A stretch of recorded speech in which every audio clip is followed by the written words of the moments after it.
As someone who is currently practicing in juvenile, one of the suggestions I have is from the date of the filing of the petition for termination of parental rights and the arraignment hearing, you have 45 days till the judge can commence the trial on the termination.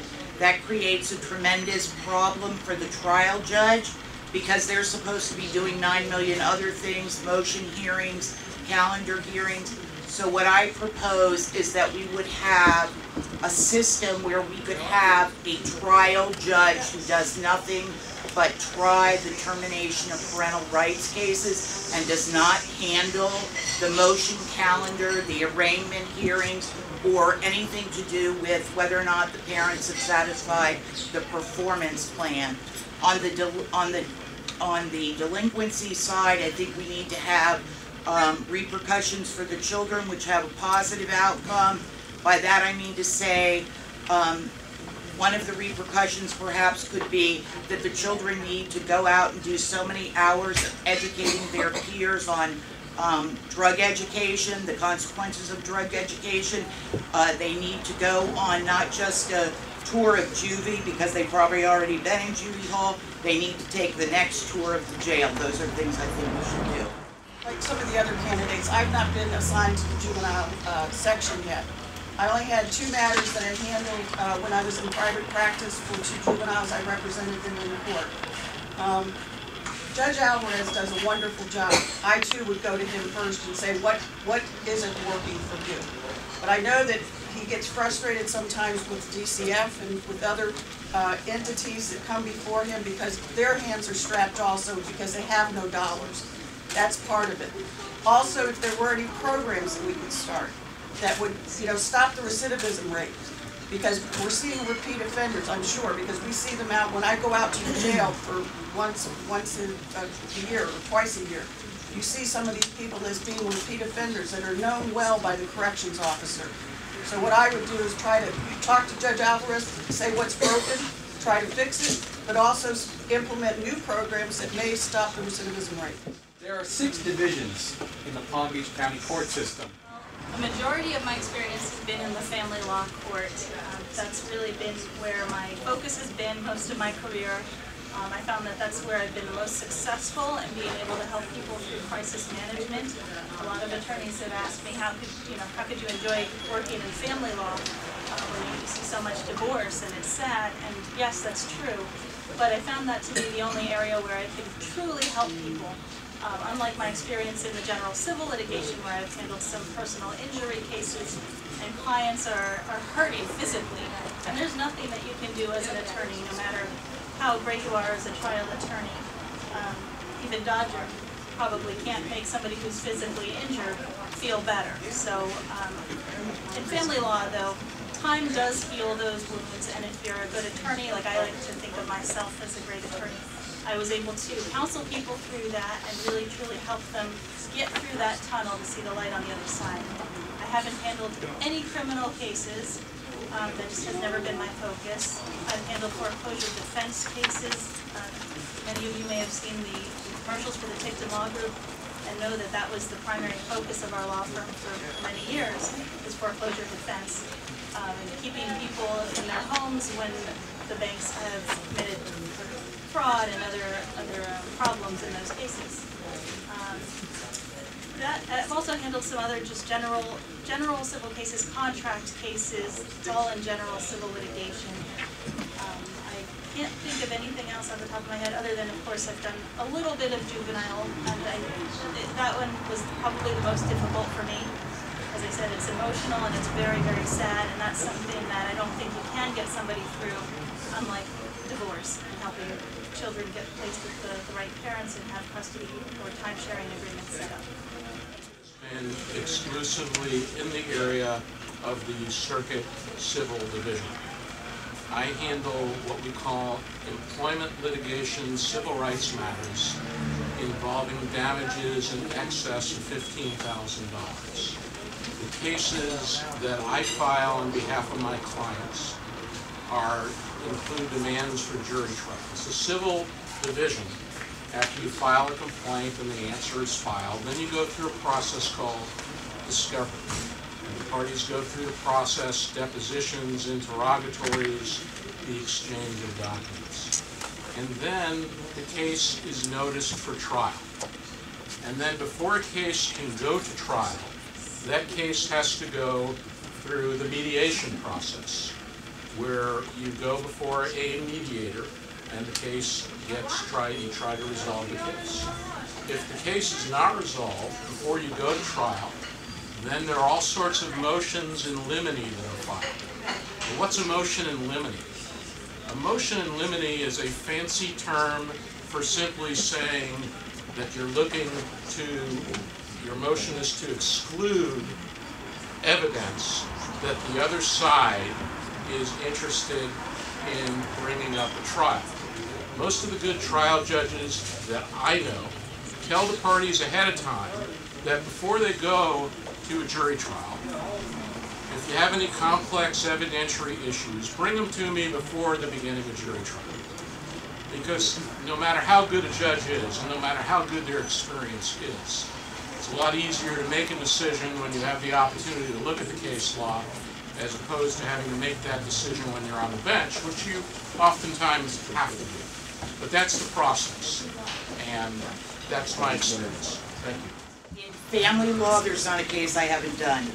Divorce, child support, paternity, child support enforcement, child custody enforcement, a proceeding called URISA, a new proceeding called UIFSA, which is an interstate proceeding. I have done a probate and guardianships. The guardianships arise when I have divorce cases involving clients who have minor children who are going to be disabled beyond the age of 18, and we need to set up a guardianship for those children upon their attaining the age of 18, so they'll be able to get benefits, and we'll have a parent to care for them. I've probated probably a half a dozen estates. I'm currently probating an estate right now. In the civil case, I've done a products liability, specific performance, construction defect. On the products liability case, I had co-counsel on construction defect. I had co-counsel on specific performance, which was on a contract for the sale of a home. I tried that case by myself. In the juvenile division, currently right this second, I'm terminating a mother's parental rights. I'm on the 4th day of trial. I said earlier, I've probably done, I don't know, 50 cases. I've done foreclosure defense only to the extent that I've represented creditors, and I have only observed felony criminal cases. But you forgot a division, the appellate section. I've done over 100 appeals. I think I made it clear what my experience was in the court system. I was a trial attorney for 20 years covering those areas, but I also was the general counsel for a local hospital. So anything that came to the hospital that was of a legal nature, I had to review. Leases, contracts, Medicaid issues, Medicare issues, guardianships, all types of things. So I really was happy to be placed in the civil division going forward, because that's where my experience was. And I've given you the background with regard to juvenile. 2 cases is not a whole lot. With regard to criminal, I have not sat in the criminal division. I haven't been asked to sit in the criminal division. But every judge that's on the bench, including the county court judges, have to take what's called duty judge time. And that's either once or twice a week, because we rotate it.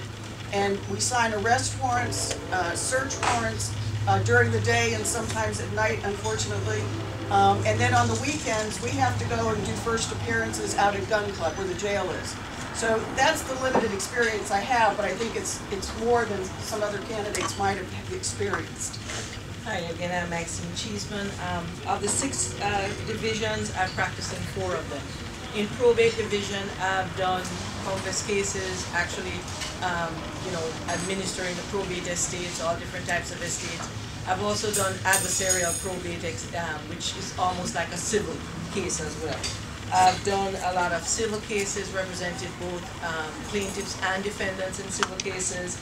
I've done family law, and have had I haven't done guardianships, but I've done custody, I've done child support enforcement, that kind of stuff. I no longer do family. I've done a lot of foreclosure. I spent a lot of time doing foreclosure cases, and I've mostly defended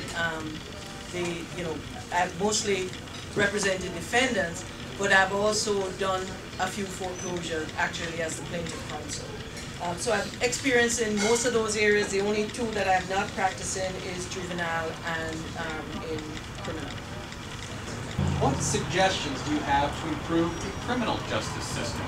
I've not practiced in the, criminal division, and much of the improvements that you're looking at in the criminal justice division would have to come legislative as, post-judicial. I think if you're looking at the criminal justice system, one of the things that, one might want to look at is the minimum mandatory sentences. I don't think you'll find many judges who would say that the minimum mandatory sentences, they would have some discretion. The other thing with the criminal justice system, and again, I can't comment in terms of my preference, but one of the things that is unique about the state of Florida is that it takes a unanimous verdict on the part of a jury to convict somebody for first-degree murder, but only takes a majority of jurors to impose the death sentence. And again, so I really can't comment further on that, but those are the things that I look at. But I think the province of the criminal justice system is primarily legislative. When I first became a lawyer, in between the time I graduated from law school and the time I got my letter that I had passed the bar exam, I clerked for a judge for approximately 6 months, and during that time I was required to spend about a month watching all the trials in criminal court, and as well as sitting through what I would call cattle call, because that's what it looked like to me. It didn't really look like a motion calendar, and I thought it was a tremendous disadvantage. And even today, when I go up to criminal court to meet up with some of my colleagues, I think it's a tremendous disadvantage to the judges that sometimes they're not given the rap sheet until that morning, so they don't even know how many points a defendant has until that morning, and somebody's trying to do the score sheet or the math at that morning. And I think it should be a requirement in the criminal justice system, just like we have all kinds of rules in the other divisions about how far in advance this information has to be provided to the judge. I think it needs to be provided in advance. And I'm not talking about at the arraignment, I'm talking about further along in the process, because obviously arraignments are within 24 or 48 hours of the time that you are picked up. And then I always like to share the story that I thought Judge Mary Lupo had such a positive impact on the criminals in Palm Beach County, because she had what is called the Wall of Fame. And on your first arrest, she always let you get your, free jail pass if you would go to school and get your GED. And I thought that was such a wonderful opportunity that she would present to the defendants who were nonviolent offenders.